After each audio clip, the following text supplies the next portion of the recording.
Palagi natin naririnig ang salitang Tauhidullahi bi asma'ihi wa sifatihi o ang paniniwala kay Allah subhanahu wa ta'ala sa kanyang mga pangalan at katangian. Gaano nga ba ito kahalaga sa buhay ng isang mananampalataya?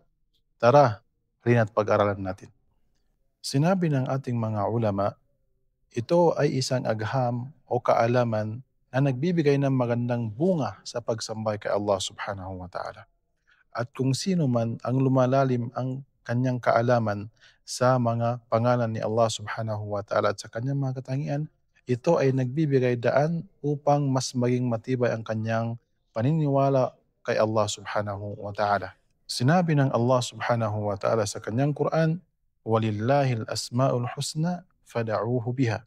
At si Allah subhanahu wa ta'ala ay may mga pangalan at kayo ay manalangin o magdua sa kanya gamit ito. Kaya naman mga kapatid sa Islam, pahalagahan natin ang mga pag-aaral sa pangalan ni Allah subhanahu wa ta'ala at kanyang mga katangian dahil ito ay nagbibigay ng magandang bunga sa pagsamba kay Allah subhanahu wa ta'ala at ito din ay isa sa mga asbab upang tanggapin ng Allah subhanahu wa ta'ala ang ating mga panalangin. Assalamualaikum warahmatullahi wabarakatuh.